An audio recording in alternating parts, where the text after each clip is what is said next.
Assalamualaikum warahmatullahi wabarakatuh. Kali ini kita akan berkenalan dengan penyakit kanker serviks. Pertama-tama, mari kita bahas apa itu rahim. Rahim adalah organ reproduksi yang memiliki fungsi utama sebagai tempat perkembangan sebuah janin hingga ia lahir ke dunia. Proses perkembangan janin di dalam rahim ini biasa disebut dengan masa kehamilan. Keistimewaan rahim dan masa kehamilan sejatinya telah tersurat dalam Al-Quran Surat Al-Mursalat ayat 21-23, yang artinya, kemudian kami letakkan dia di tempat yang kokoh, sampai waktu yang ditentukan. Lalu kami tentukan bentuknya, maka kamilah sebaik-baiknya yang menentukan.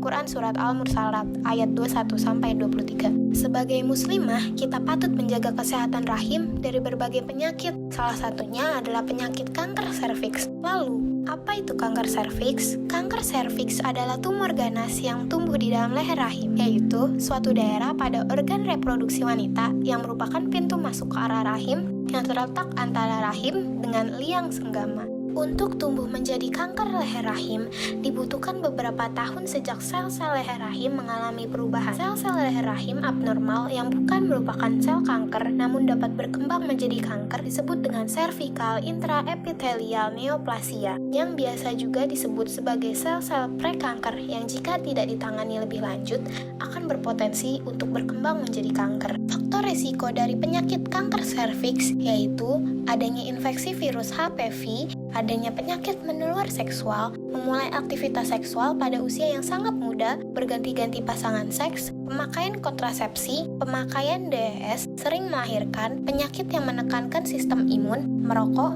dan faktor genetik. Gejala-gejala yang timbul dari kanker serviks yang pertama ada keputihan yang bersifat encer serta tidak gatal. Cairan yang keluar dari vagina ini lama-lama akan berbau busuk menyengat akibat infeksi pada masa tumor yang berkembang. Yang kedua ada perdarahan setelah bersenggama, dapat pula terjadi akibat terbukanya pembuluh darah di masa tumor dan lama-lama bisa terjadi di luar senggama.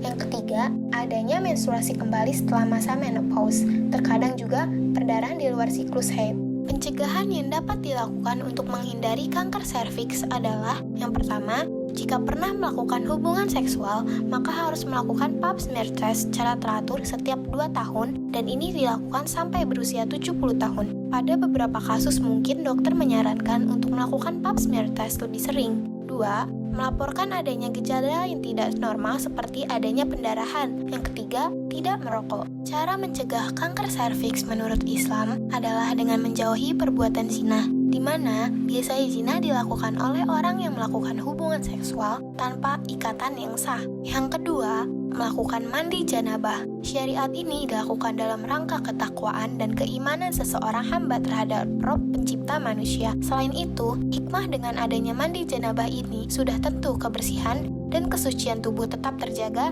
dan terpelihara. Oleh sebab itu, sebagai muslimah sudah sepatutnya kita dapat menjaga kebersihan diri, baik ruhaniyah maupun jasmaniyah, agar senantiasa terhindar dari penyakit yang membahayakan berlangsungan hidup. Sekian penjelasan mengenai kanker serviks. Wassalamualaikum warahmatullahi wabarakatuh.